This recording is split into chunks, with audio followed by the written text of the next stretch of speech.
Hi, everyone. How are we doing? Yay! Hi, guys. Well, I am Alessia Scazzillo at Alessia Sculpt on social, and I am very excited to be moderating tonight's panel with Rachel, Ostro, and Gary Lipovetsky. Yay! Thank you all so much for joining us today, and of course, thank you to Indeed Labs for having us here in this beautiful space tonight. So over the past few months, I have had the pleasure of getting to know both Rachel and Gary through their creator coaching company, Creator Method. So we're gonna start with me asking Rachel and Gary questions all about the creator economy, what it looks like, how it's evolving, to how to create engaging content and build community, how to monetize with brands, and then all the way to how to deal with periods of lacking inspiration and even burnout. And then I'm gonna hand it over to you guys. We're gonna do an audience Q&A, so start thinking about your questions now. I'm gonna come around with my mic and we are gonna do a group Q&A so that your questions get answered too. Two key players in growing the Valeria brand to where it's at now with an audience of more than 6 million people across platforms. So Rachel Ostro is the CEO of Valeria Inc., where she oversees brand growth, strategic partnerships, podcast development, multi-platform content strategy, and Creator Method, helping creators scale and refine their brands. With over a decade of experience in marketing and brand strategy, Rachel has played a pivotal role in scaling high-growth companies and shaping the future of digital media. Rachel has lived and worked in 4 other countries, bringing a global perspective to her leadership, and now she is based in Toronto with her husband and 2 boys running Valeria Inc. Gary. Sorry, it's Rachel that runs Valeria Inc., not her husband and 2 boys. No. Because it was like you ran into that sentence. Yeah. Thank you so for it made that it sound like her whole family's doing it. Okay. We haven't employed her children. Where Rachel is running Valeria Inc. Gary Lipovetsky is a digital entrepreneur, strategist, and creator with a proven history of scaling online businesses. As a co-architect of Valeria Inc., Gary helped transform Valeria's audience into a thriving global brand, driving results through content and brand partnerships. Previously, he founded a top 100 global website, raised $32 million in venture capital, and built multiple successful social platforms. Now, through Creator Method, Gary mentors creators on monetization, community growth, and personal development, while also hosting the Rise podcast too. Gary spent most of his life in Toronto and moved to Miami 4 years ago with his family, where he's currently based out of. Did I make it sound like your family are unpaid? No. They're definitely paid. They're paid. Yeah. Okay, great. Okay, so let's get started with the Q&A. My first question is for you, Gary. You are so passionate about sharing the incredible opportunities available for creators. How would you describe the current landscape of the creator economy, and what opportunities do you see that are present or emerging in the space? So thank you. First of all, thank you. Can everybody hear me okay? Yeah, okay. Before I kind of jump into it, and can you hold that question? Because I'm going to ask you to repeat it in a bit. I just wanted to point something out to you guys. There's something in this industry that I believe most creators don't really realize and they're not capitalizing on. And I don't want you guys to underestimate the power of being in this room with each other. So there are people here, you guys have come here for a reason. You've come here to learn about the creator space, about the opportunities, and you have each other. So if you haven't met everybody in this room, I strongly recommend that you do so, because community and working together is the foundation of growth in this business. I've been an entrepreneur for about 30 years, longer than some of you have been alive. And I can tell you that in every industry I've ever been in, everything's been highly competitive, to the point where you can't sleep at night. You get so anxious and nervous about it. This is the first time in my career that I've seen an industry that reaches billions of people, that makes billions of dollars as an industry, where it grows completely collaboratively. So take advantage of this, please. Before you guys leave here tonight, try to introduce yourself to other creators in this room and get together and collaborate on content, and know that you are not each other's enemies. You are literally each other's friends, and you will grow together. Valeria had the advantage of having a very small community in the beginning, and that was me and her. And we were able to do that. I'm not one to take credit for my wife's talent and success, but I can tell you that the credit I can take is being there for her. So I just urge you, if you don't have like a lunatic partner like me in your life, like a husband or a boyfriend, be with each other, like help each other and support each other. So I just wanted to start with that. and really set the tone and the kind of the foundation of content creation today. But back to your question. What was your question again?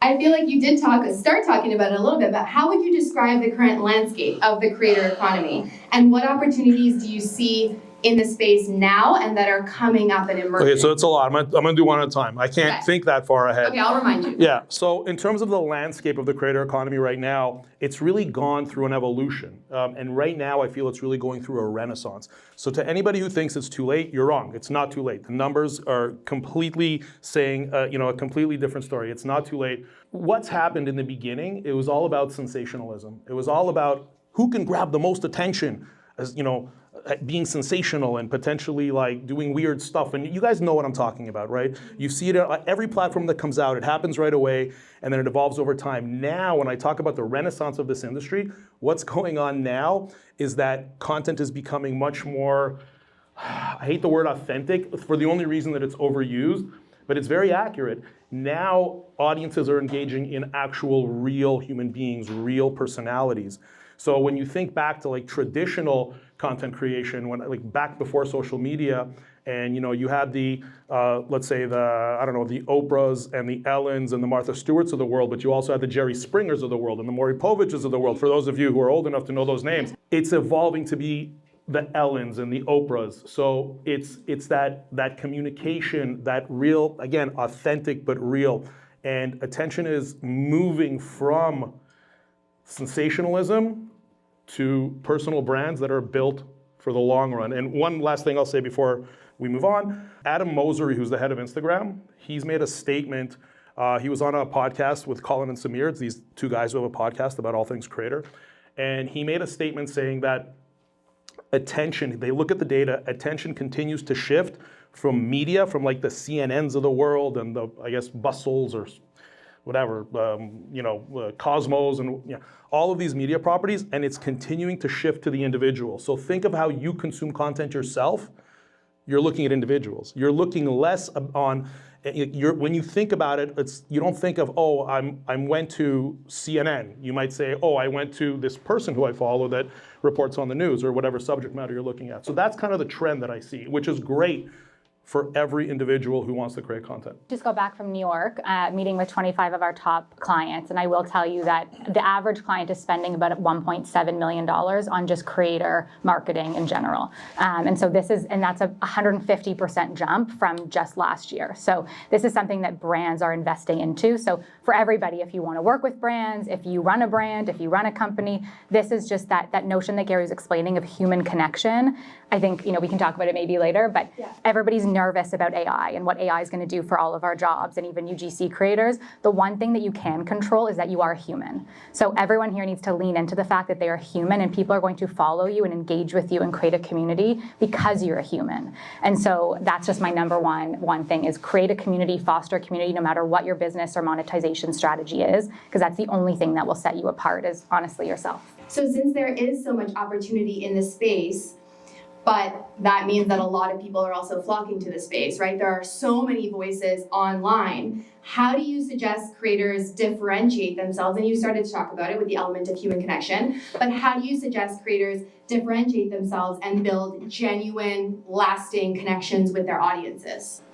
Yeah, you said the word authentic, and I know that we kind of don't dislike it, but it's true. If you show up as yourself, if anybody in this room, follows a stylist or a nutritionist or a fitness instructor, you're not following them because they're so drastically different or provide so much different value, or a jewelry designer's designs are so different than somebody else's. You're following them because of them, their take on it, their instruction, their expertise, them as a human, the fact that maybe they have a child that's your age or a connection to a place that they were born was also where you were born or something like that. So everyone needs to remember that people follow creators because of their take on their content or product or service, not the product or service itself. That's what's saturated. But your take on it is not. That's completely an individual game. The way to win in this industry, regardless of where you're at, what stage you're at, whether you're just starting or whether you've got tens of thousands or 100,000s or millions of followers, is you have to become long-term minded, right? So the way that you're going to differentiate yourself from everybody else is that, quite frankly, you're not going to quit. You're going to start creating your personal brand. You're going to iterate on it.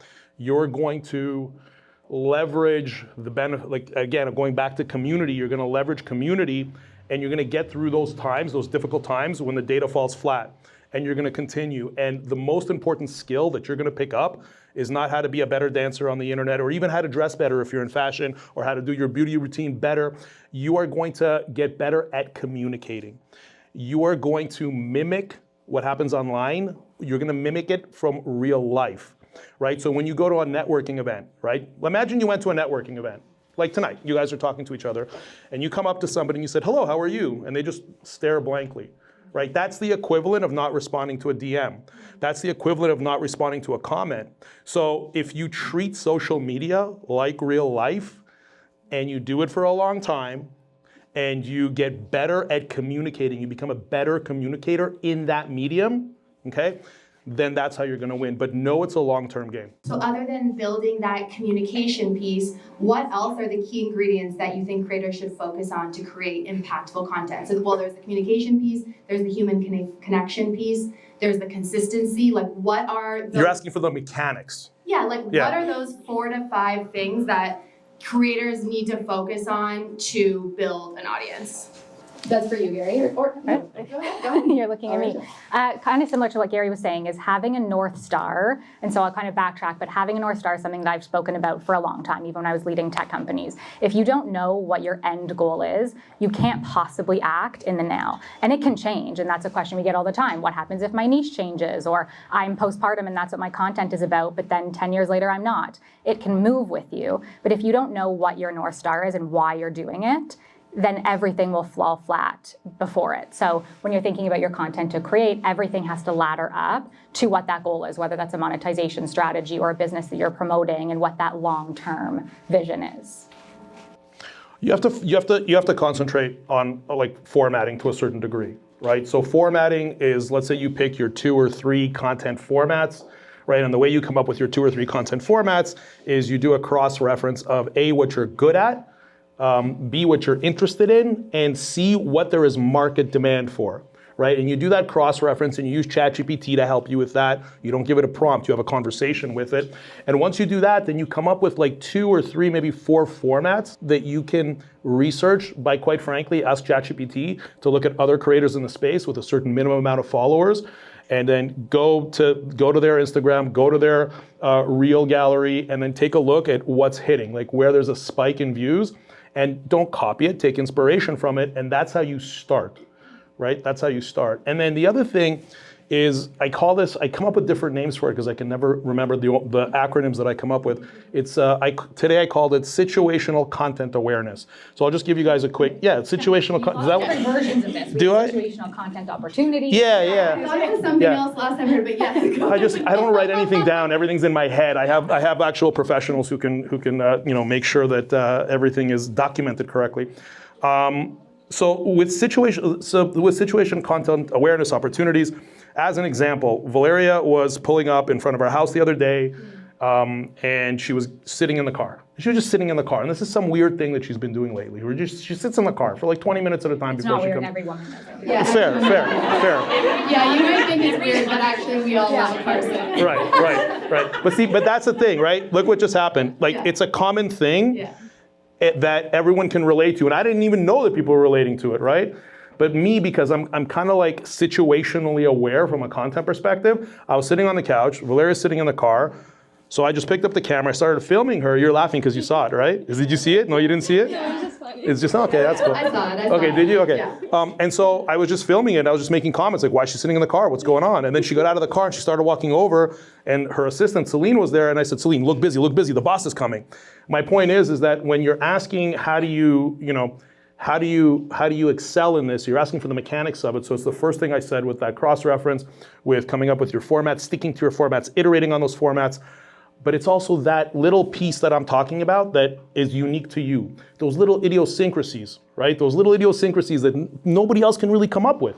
You can't even copy that. Like what I did with Valeria, you can't copy. And that thing went up, and in 2 hours it has 400,000 views. It's insane, right? So that's kind of the high level. Yeah, and what I was getting at, so brands also, so there's something called media impact value. And so the media impact value is what a lot of brands or creators are looking for. And they're looking for, what is their reach that month? How many accounts did they reach? For brands, it's what is the media impact value of the campaign that maybe they did with a creator? And what brands are now starting to realize, and that's where it ladders up into this conversation, is they can go work with somebody that will have a major media impact value. So they can go hire somebody in, a different country, and they can create, sensational content, which Gary was mentioning before, and they'll have really high media impact value. And their executives might say, wow, this got millions and millions of reach. That was such a great job. But what's it going to do to their brand long term? So everybody is talking about this long-term North Star brand alignment. And so we always talk about brand affinity, and you just have to understand, again, what your North Star is. What affinity do you want to have with the products or services? And you have to emulate what that looks like. And so for us, when we work with, brand partnerships right now as our main source of revenue, we want to make sure that we're going to have positive brand affinity for that brand. And so brands understand that rather than that impact of just views. So to your point, you probably know, the stuff that gets you a ton of views. And I was talking to a major creator, also Toronto-based yesterday, who was saying that she knows what she can do to go viral, but that's not what she wants to be. And so she started to not do that so much. I asked you guys about this last week. Yeah. So she started to actually select. So yes, we're talking about formats, and you want to look at what your top views are, but if it's not going to ladder up into your overall strategy, it might actually be a waste of time. And so that's what the point is of that long-term game. And so your question about building this for the long term is don't fall trap to trends if they don't suit you. Don't fall trap to, going to an event or going somewhere just because you feel like you have to show up. And that's something that we always said to Valeria. We say no way more than we say yes. And so I think it's that building of a brand and building of content that's so important to never lose sight of what that goal is for yourself. I also want to mention that a lot of you who are either considering being creators, a lot of you who are creators, you're also contemplating monetization. And a popular way to monetize is through brand partnerships, right? And so the thing is that the brands are evolving too. Whereas before, it was always about the numbers. What are the numbers? What are the followers? What are the views, right? It was all about that. Brands are getting smarter now. They used to look at creators as literally lists against which to arbitrage their product or their service, but not anymore. Now they're getting smarter. And now they're like, okay, well, listen, what's the relationship like between the creator and their community? They're actually getting smart enough not to call it an audience. Some of them. It's starting now. And so that evolution is happening. So this isn't just a matter of doing this and being okay with maybe lower numbers for the short term and growing it over time. But this is, if you don't do this, you're eventually going to get phased out. So you have to build for quality of community. Yeah, I'm finding the same thing. Brands are investing in me, I find, because of the overall relationship I have with my community, but the overall messaging and the overall person that I am. I know I don't have the biggest audience, but I know I have a connection. You don't have a small audience. No, I don't. Yeah, I'm grateful for that. But it's, they've told me it's because of who I am and what I'm speaking about and what my overall message is. Not because I make, I have all these videos that go crazy viral or I have a huge audience. So I do want to start talking a little bit more about the monetization and brand piece. So this question is, we can start with Rachel, and then it's a two-part question. I know Valeria Inc. works with hundreds of brands annually, and a lot of them are long-term partners. So I know there's creators here tonight who are new to the space and they want to start working with brands. What's a piece of advice for them to start working with brands? And then the second part of this question is, what about for creators who get one-off opportunities and they want to turn them into that long-term, recurring partnership over time? It's actually the same answer because we did this when Valeria first started. I mean, you did it even before me, and then we formalized it when I joined 5 years ago. It's, again, you're curating who you want to work with. So you are featuring these brands organically, and you are buying their products or services and whatever that is, whatever that looks like for you and your niche, and you're engaging with them and you're posting them. Again, you're not giving too much for free. So one of the really good things that we learned is stop it at some point if you're not getting any feedback on the other end. But you integrate the brands organically and seamlessly into your content. And so that is definitely how to start. So Valeria did that in the beginning, and we didn't hire an outbound salesperson until this year. So we're at close to I don't even know what we are, I'm thinking last year's revenue, but millions and millions of dollars of revenue a year in brand partnerships. And we never went outbound because Valeria was just posting them. And even if she was posting a different beauty brand, but then another beauty brand saw and had a similar product, she was curating her content that brands could fit into it. So it didn't feel like, oh, I like this creator, I wonder if she can incorporate this brand of mine. They already saw their brand being incorporated already. So that's at honestly any stage. And then to answer the second question is that's how we engage long-term partners. So I will not sign a partnership, and obviously Valeria, you won't either, but it's really, really important to me and the team that won't fit in seamlessly. So what I mentioned is we say no a lot. Will this actually fit in seamlessly? A brand partnership, just one reel or something, will not work if it doesn't actually fit into your life and your content. So that being said, is we will only work with brands, and we value this, and this is, I think, what sets us apart in the industry, is we will feature your brand organically in addition to the paid campaign. And afterwards, we'll tell you how we did that and what those numbers are. Assuming Gloria likes it. Well, she wouldn't get past my desk if she. But you know now already what she likes. Yes, absolutely. Yeah, I don't have to ask her anymore. But that's really the key thing. So I know that some of the Creator Method members here would know this, but we call it post report. A post report can be anything from a DM saying, "Hey, I featured your product organically, and I don't know if you noticed, but it got 3,000 views, whatever the number is," or we actually formalize it now to the point where we have the paid campaign and then we have all the organic features that we did over that period of time, and we have a very complex post report that we send out, and we say, this is what this number is. We got overall reach of both our organic and our paid deliverables of 17 million, whatever it is. We break it down, we show that to them. And so I'm doing the work for them, is my last point. A lot of people expect that agencies or brands are going to find them and are going to come to them. And I know that kind of, contradicts what I said about outbound, but it's true. They think that they're going to find them, just like they're going to show up in the Explore page, and then they're going to reach out to me, or I'm going to reach out to them, and then they're going to look at my message because I wrote. They don't have time. They do not have time. These are people who are managing very complex companies or teams. A lot of the time, agencies can have up to 20 different clients per agency manager, so they don't have time. You have to do the work for them. So what we do is we invested in a team that does that work. Obviously, not everyone's going to have a team, but you have to think about that mentality. What can I show the brand that is going to get them? I'm going to be on their radar all the time, and that's honestly how it works 90% of the time. Yeah, you're exactly right. I want to rewind a little, and I want to kind of level set when it comes to monetization. With monetization, you have to build the asset first. I talk to a lot of creators pretty regularly. The creator's a Creator Method. Sometimes I'll talk to someone with 700 or 800 followers, and they're really stressed out about monetization. And I explain to them, you have to build the asset first. You got to build it first. You can't like buy a piece of land and then live in a house that's not there yet, right? So you have to build the asset. There are early stage monetization opportunities, and that comes from user-generated content. So in that case, you better be really good at creating content. Like your visuals have to be on point. You have to really be able to connect. You have to really be able to integrate products or services. And then you can potentially reach out to brands, and you can offer brands the opportunity to work with you and pay you for your production work. They'll eventually start paying you for your media, meaning for your reach, once you actually build that audience.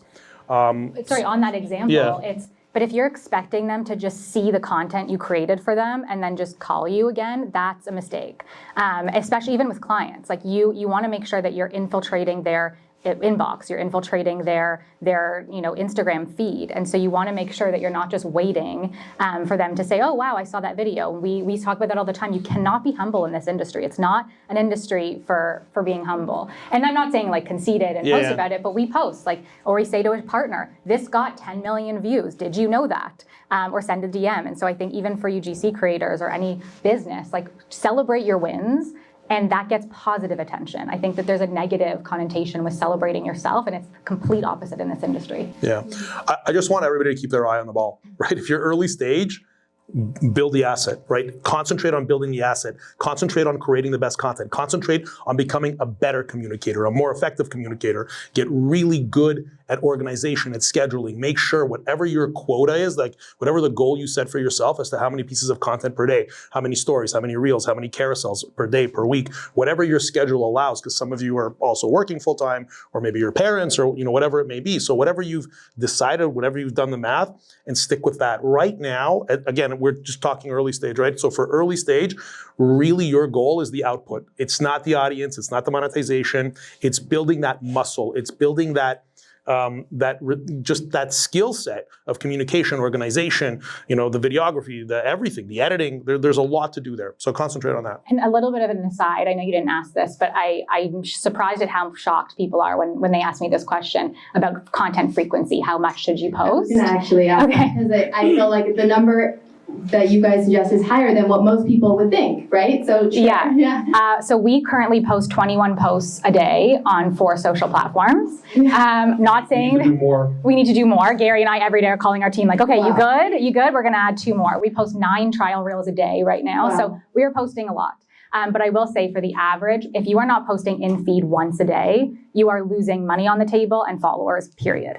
And so Gary and I will die on a hill on that. Like that is our absolute minimum once a day, and feed. Stories do not count. And so everyone always is like, okay, but stories, I posted a story. Great, that's a positive, doesn't count.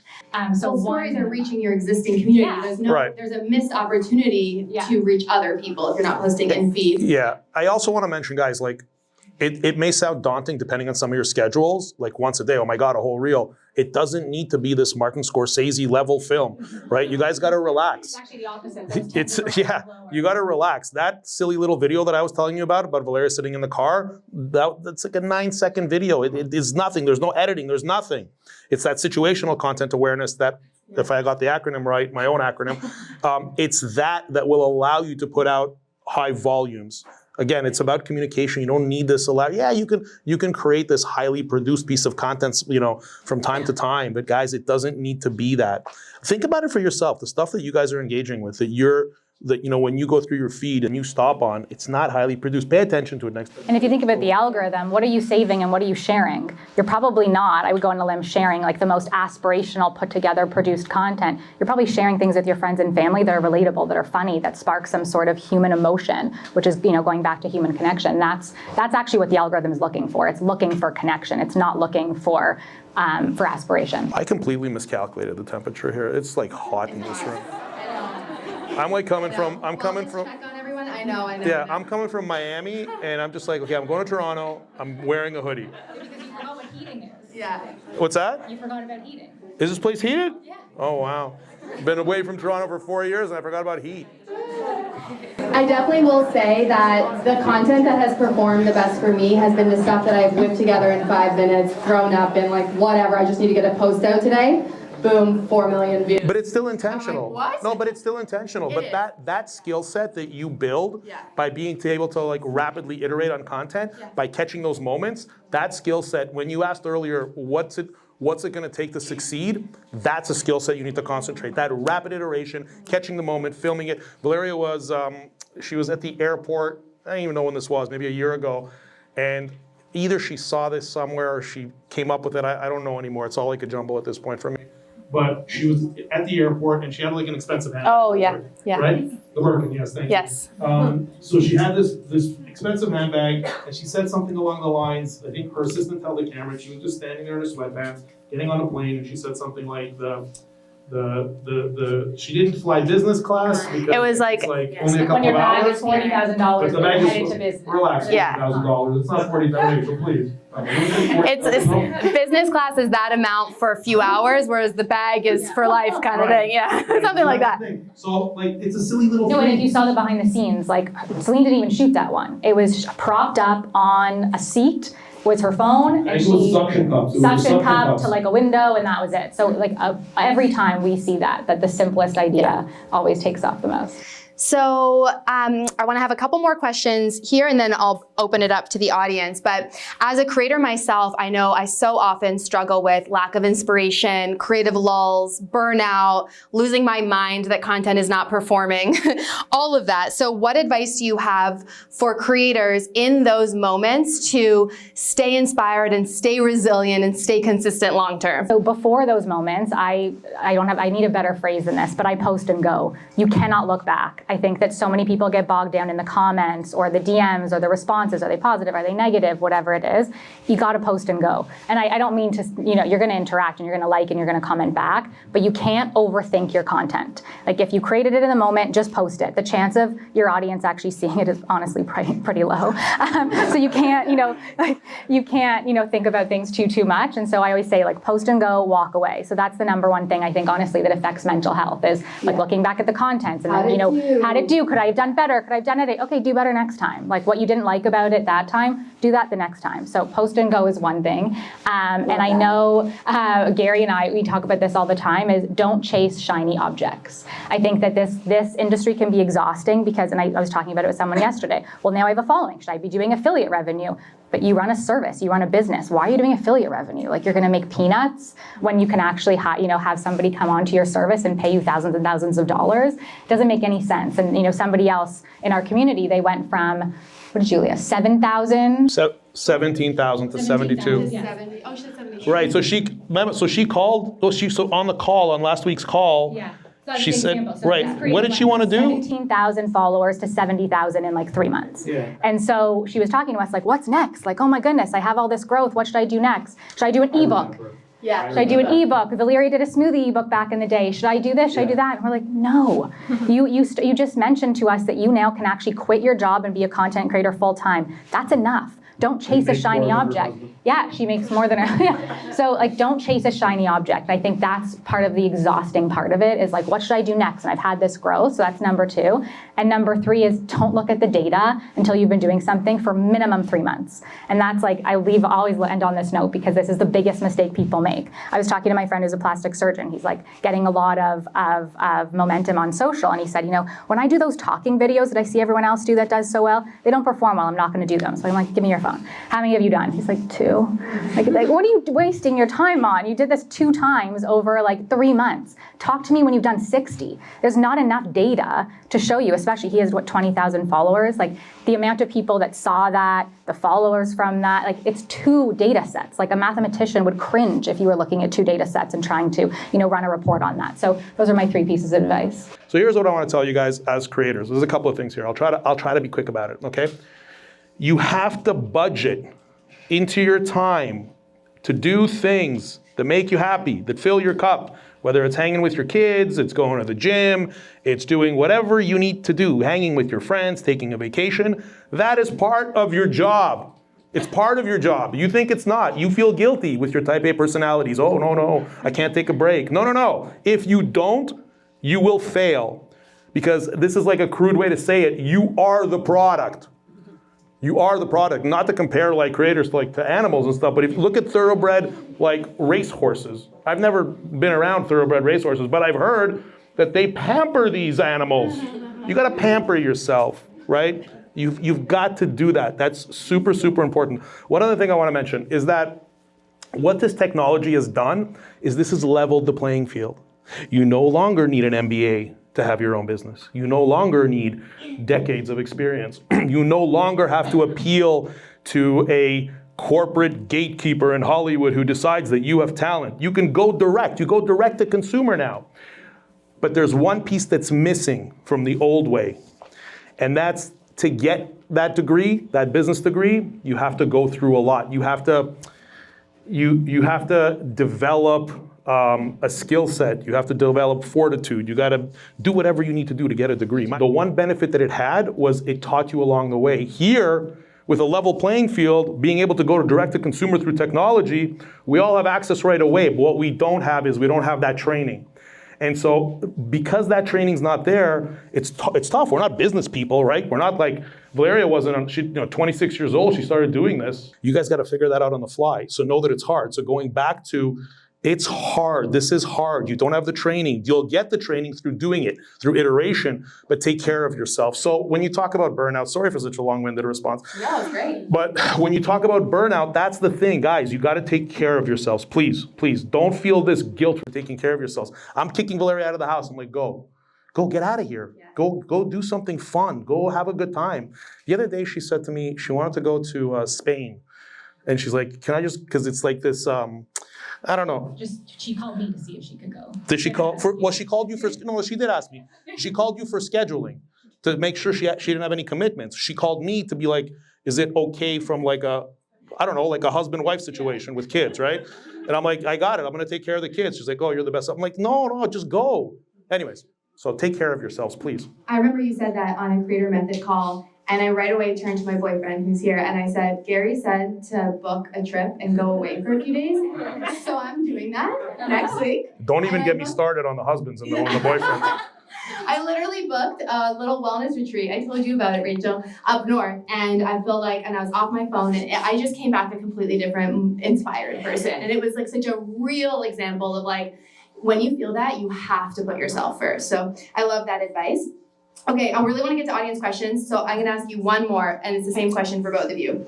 What is one mindset shift, one piece of advice, or some sort of like actionable takeaway that every single creator in this room could do tomorrow to make a difference in their career? I call it my content KPIs. And so I think that if you're a creator and you don't have this, I think you're honestly setting yourself up for failure because you're probably coming to your phone or whatever it is. What am I going to post today? And especially if I'm telling you to post minimum once a day, we post at least 4 on each channel. The number one thing is write down how many posts that you want to do in a day and separate that out between the different formats. So, we're mentioning, Valeria has like 10, but let's call it like 3 to 4 formats, and write that out and actually give yourself that homework of I'm going to create 3 carousels of outfit roundups in the week. I'm going to create 2 talking head reels. I'm going to create 5 of this, 2 of this, and then I'm going to do this for at least 3 months, ideally 6, honestly. I'm not even going to look at the data. I'm not going to get bogged down by any of those numbers. I'm just going to do that. I've seen creators go from like 500,000 to $1 million in months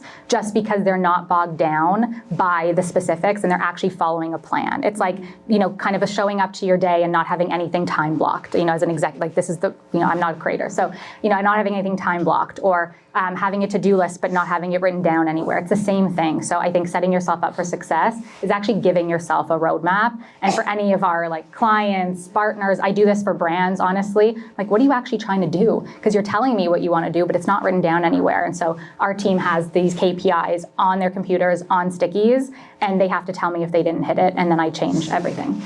Love that. Yeah, for me, it's you take this thing, this device here, you take this and you put it in front of your face and you start creating content. Guys, it's that simple. It's that simple. The power is in this device. Generations before us did not have this. You have access to millions, billions of people. If you want to build a career in this industry, this is it. Overthinking it is the killer. You're nodding because you know. Because all of you know. How many of you overthink stuff? How many of you overthinking this? Open your damn phone and start shooting content. Whatever's on your mind, it doesn't matter. Today I was shooting stories and I was just thinking to myself, you know what? I was in a cab from the airport and I'm thinking, I want to post something. It's like I haven't posted in a while. I got to post something, and I'm like, you know what? Yesterday I was with my kid and I started going with my kids like once a week. We have 3 of them. And once a week, I'm doing one-on-one time, and I was overthinking it all the time. I have to do elaborate activities with them, and I have to do all this stuff. And I'm like, you know what? I'm just going to hang with them, like go out for pizza. They were so excited about going out for like just doing nothing. They were so excited, and I was overthinking the whole thing. Look how elaborate I am in this explanation. Look how excited I am because I found this secret weapon that I don't have to plan like launching missiles with them and doing all this weird shit. I can just go and have pizza with one of them at a time where they get my attention, and I'm so excited about it. I conveyed that excitement in a couple of stories. If I had a little more time, maybe I would have done a reel. That's it, guys. That's it. Just pick up your phones. Just get this done. Stop overthinking it. That's my advice. I love that. That's a great place to turn it over to the audience and ask some questions. So who wants to go first? Apps specifically that you recommend for organizing your content and posts? And I know you said to post so many times a day. Is there anything that you can recommend to help organize them? Anytime we've used a third-party app, it's just another place that we have to look. Honestly, the best place is albums in your phone. It's not so high-tech. That's honestly what we do. We have albums, and everyone, on our team has access to them, but in a lot of cases, it will just be you, and have like photos that I can use for carousels later on, or reels, and we just have albums, and so that's what we call like our bank of content that we can pull from at any time. In terms of organizing to post, like when they're ready to post, we use, what are we using right now? Later. Yeah, we're using Later to post right now. So anytime that Valeria has an idea or any of the team members have an idea, they pull it into Later, and then it's just there in the queue, or they save it in drafts. It's honestly nothing high tech. I wish it was, but it's making sure, I think one of the things that Gary was saying of the content opportunities is, think about how many like photos or things that you're doing in a day. If you're not organizing that at the time, you're losing out on opportunities. So that's like that album of just carousels to post, or content for reels, or snips for mini vlogs, whatever it might be. We have like 20 folders, and every time we need to look somewhere, we just go to one of them and pull from it. What I want to say is that your focus should be on the content rather than the organization. Because with all of the tools that are out there right now, to Rachel's point, like the photo gallery and all this simple stuff, Google Calendar for calendaring, it's already there. The solutions are there. I'm just saying your mind should be on the content, on connection, and all the things we talk about, these softer things, because it's the soft things that actually get results. I just wanted to make that comment. My question is, between all of the different platforms, so Instagram, YouTube, LinkedIn, TikTok. Facebook, TikTok, sorry, I'm not on TikTok, but would you say that one is more impactful than the other, or it depends on the content that you're posting? It depends on the content, but it also depends on your strategy. Like, why are you creating content? I know why you are. And so it just depends on what platform is going to suit you best. So where you potentially might get more customers. So for some people, they're quadrupling down on LinkedIn because that's where they get the most amount of customers for their service. I would say that like still across the board, Instagram is the best platform for all things. So you're hitting kind of all notes in terms of like just growth and development of personal brand, but also potential customers. So that's the best one. We see it as if we're already creating the content, we might as well put it on every platform. So that was my next question. So you like we call it content syndicate. doesn't have to be specific to each platform. No, I mean at the same time, like TikTok is different slightly. So I know you mentioned that you're not on that. I don't think that pertains to you, but for more personality-driven content, TikTok's more of a playing ground. So we post way more on TikTok because we can just throw things up for fun. But for the most part, if we're creating something, it's going up on YouTube Shorts, it's going up on Facebook, it's going up on Instagram and TikTok and wherever it can be. And then we're like splicing it up and using it everywhere. So definitely don't feel like you have to personalize the content to each channel. I would, like to Gary's point, consistently post as your number one priority rather than niching down into each platform. So ideally, you would create specific content for each platform that is native to that platform and native to the demographic on that platform. Ideally. Realistically, it's not possible. Not even for us with 20 people. It's not possible. So to Rachel's point, what we do is we syndicate across the board. So if we create a short form piece of content, that goes everywhere where that type of, like that format is accepted. And so what we're doing is, regardless of where a community member or audience member is at, we want to remove friction so they can consume the content wherever they are. And then what happens is, what we found is that for us, it was Instagram that took off for us. So with us posting everywhere, the best data that we see in terms of audience engagement and just audience numbers in general is Instagram for us. But for someone else, it might be something else. It might be another platform. The additional work that it's going to take for you to put the same piece of content everywhere, it's an extra few minutes in every other place. So just do that, and then you don't know. Maybe today it's Instagram, but something might happen, and you might blow up on TikTok because you've been putting the content out there too. If you do law like I do, and it's impossible to show your day-to-day, minute-to-minute content, first of all, because you're very busy. Secondly, because you're dealing with people and you have to respect their privacy. Yeah. It's a privilege. Yeah. So what do you do when it's strictly very professional and they shouldn't know too much about who I'm married to and how many bags I have? Law.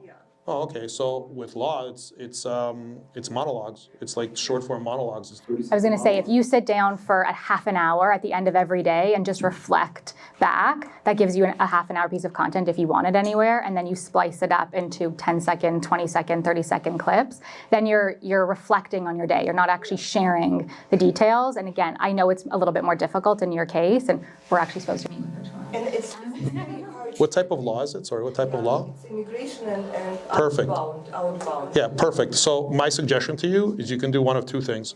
You can sit down, and when you come up with like an idea, or let's say you're talking to a client and something comes across like something interesting. Let's say, for example, right now with this whole thing with the green cards, and like I had to actually call my immigration lawyer and say, when I go back to America, am I going to get pulled aside and like put in some kind of an immigration jail? And she said, no, you don't. But what I saw on multiple platforms were immigration lawyers talking about this thing. So that's probably coming up in your industry almost on a daily basis. So if you can just make a note as you go through your day and write it down, and at the end of the day, sit down in 30-second increments and just talk about what I just said. Yeah, even that's what I do, because obviously we work with hundreds of partners. I can't share all that information, but I'll write down little tidbits, and then I'll expand onto them, whether it's like in a talk or on a podcast or something like that. So you're writing down what you're an expert at. So it's not necessarily your clients, but it's what do you know and what's your perspective that you can convey. But the format would be the same because you are at your desk and you are just talking. Yeah, and the more Be a little more intentional about the background, maybe put up a plant, or maybe. to say that. So this is a little bit more like, for experienced creators, but pattern interrupters and things in the background are very important. So don't overlook that. It's a little bit of an aside, but what you're wearing says a lot about you. What's behind you says a lot about you. I was talking to Jay Shetty, the podcaster, and the books that he selects behind him is very intentional. Like the color of them, the title of them, what they're about. And so that is subconscious, subliminal messages to the people watching. We're not like tricking anybody. It's just,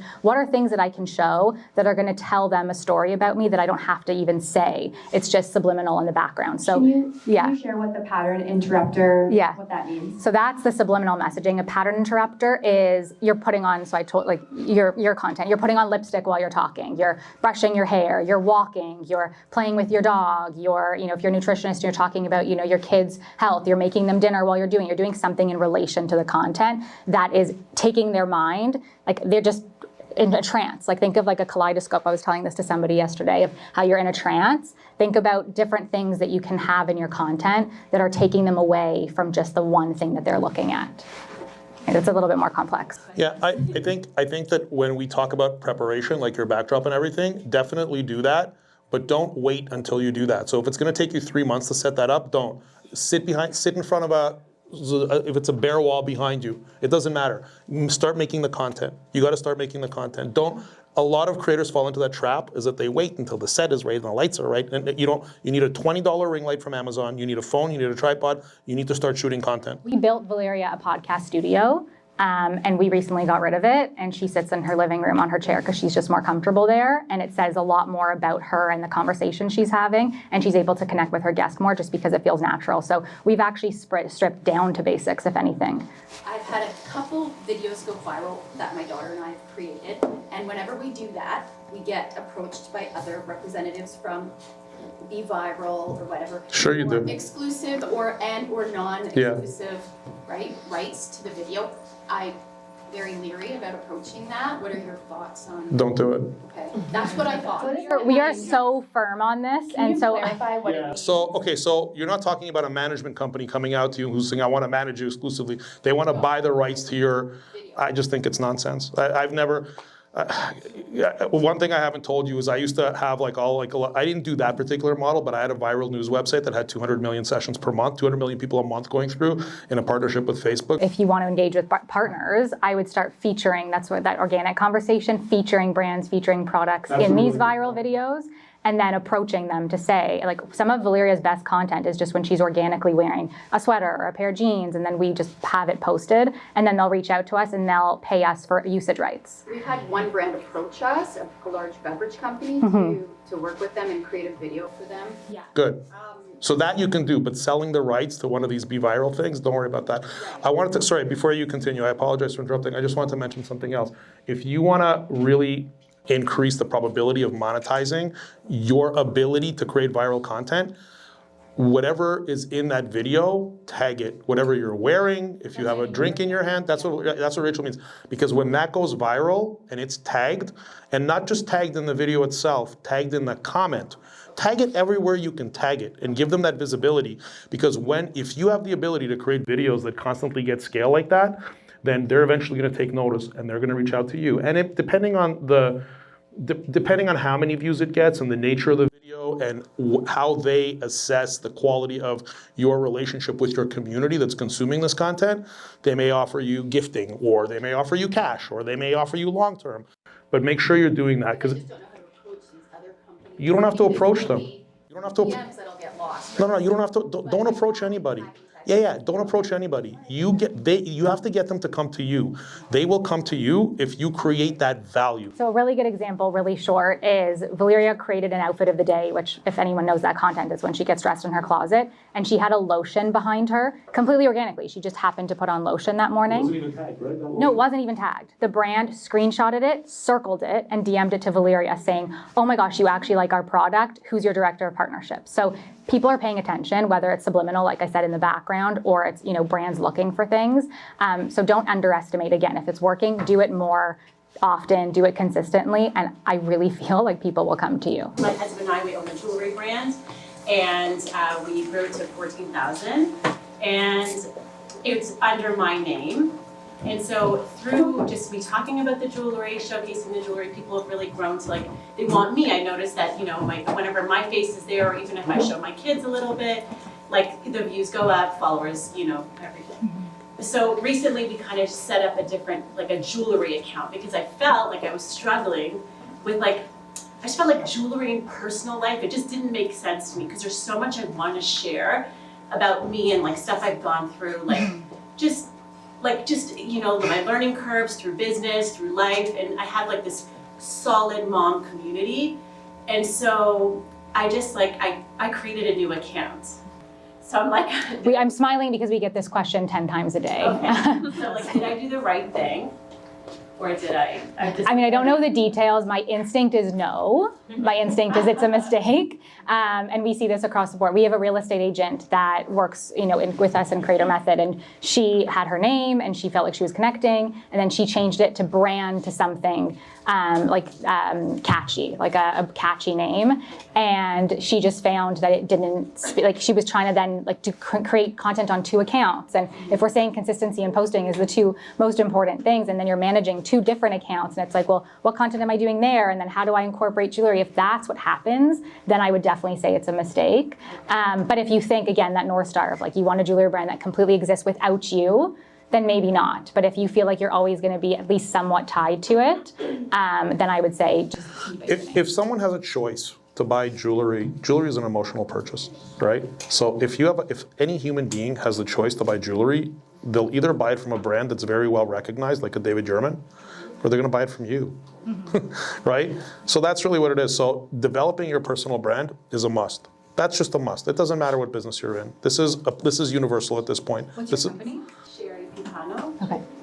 No, but I was going to say, I feel like the people that I buy from, I see the designs. Nothing, and this is across the board. Nothing is so you haven't seen it before, or maybe you have and then it's copied. But people are connecting and purchasing, especially those emotional purchases, emotionally. And so if they don't feel emotionally connected, and this is any service, if they're going to a Pilates studio over a different Pilates studio, but they're going because they connect with the instructor, or they connect with the ambiance or the mood in the room. They're not going because it's the only Pilates instructor in the city. They're going for the emotional aspects and that human connection. So, but is it weird to talk about my personal? No. Valeria talks about a million things in one platform, and I know that it's not the same, but even thinking of famous jewelers out there, even a Stephanie Gottlieb, people of fashion brands, Lauren Bostic talks about her family and a million things, and then she's selling products. It's all on one page. Lauren talks a lot in general. She's great. Yeah. She has a lot of followers, so it obviously works, but it's not weird at all. Before we get up, I want to take it back to the very beginning of the conversation when Gary said, we're all in this room and it's an opportunity to collaborate and to network and to make connections. So before you get up, I want everyone to turn to either your right or your left, introduce yourself, maybe share what your handle is, follow each other, and like plan to collaborate, anything, just like. So here's the way to do it. Here's the way to do it. Guys, if you have another creator and if you want to meet somebody else, you pull up your profile. It's good, it's good. It's good, it's good, it's good. And that's it. That's good. Thank you so much for hosting us. Thank you. Okay, now you can be loud again.